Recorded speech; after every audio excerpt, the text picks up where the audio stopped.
Apa nih? Astagfirullah. Astagfirullahaladzim. Dan gue tidak kejadian gedor. Astagfirullahaladzim. Kamu ini berdosa banget.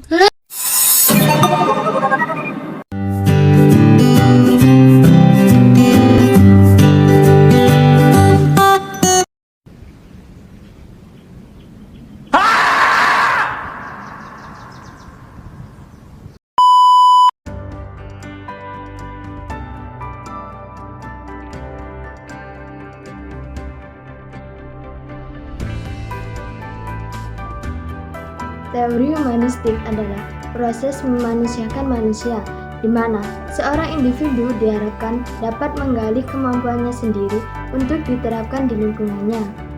Beberapa tokoh yang terkenal dalam teori humanistik antara lain Abraham Maslow, Carl Rogers, dan juga Roland Barthes. Berdasarkan Abraham Maslow, teori humanistik ini mengedepankan motivasi untuk mengembangkan potensi restoratif. Menurut Carl Rogers, teori humanistik ini membahas tentang belajar dan sebuah pembelajaran. Sedangkan menurut Roland Barthes, teori ini mengemukakan pentingnya eksistensialisme dan mencari makna hidup melalui tanggung jawab dan kebebasan individu.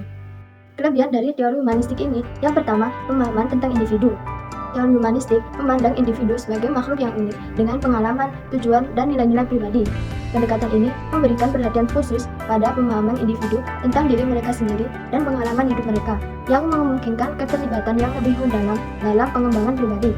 Yang kedua, peningkatan kualitas hidup. Teori humanistik menekankan pentingnya pengembangan pribadi, aktualisasi diri, dan pencapaian potensi maksimal individu. Yang ketiga, pendekatan holistik. Teori humanistik ini mengaku keutuhan individu dan melihat manusia sebagai entitas yang kompleks.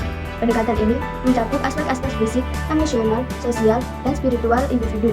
Dalam hal ini, teori humanistik menyediakan kerangka kerja yang luas dan komprehensif untuk memahami individu secara menyeluruh. Kekurangan dari teori humanistik yang pertama, subjektif dan sulit diukur.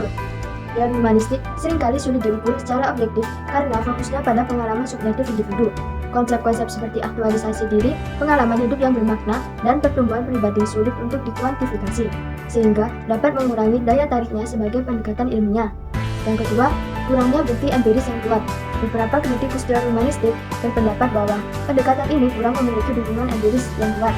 Keterbatasan penelitian dan kurangnya uji klinis yang tepat telah menyebabkan keraguan tentang validitas dan keandalan teori ini. Yang ketiga, kurangnya perhatian pada aspek negatif. Teori humanistik cenderung lebih fokus pada aspek positif dan potensi individu, dan kurang memberikan perhatian yang cukup pada aspek-aspek negatif seperti konflik, gangguan mental, atau kondisi patologis. Kekurangan ini membatasi aplikabilitas teori humanistik dalam konteks psikopatologi dan pemahaman mengenai masalah psikologis yang serius. Penerapannya dalam pembelajaran, yang pertama, guru dapat memberikan reward kepada peserta didik yang telah berhasil mengerjakan suatu hal agar mereka semakin semangat dalam belajar. Yang kedua, peserta didik perlu dihindarkan dari tekanan lingkungan sehingga mereka akan merasa aman untuk belajar lebih mudah. Yang ketiga, beri kesempatan peserta didik untuk mengembangkan kemampuannya agar mereka mendapatkan pengalamannya.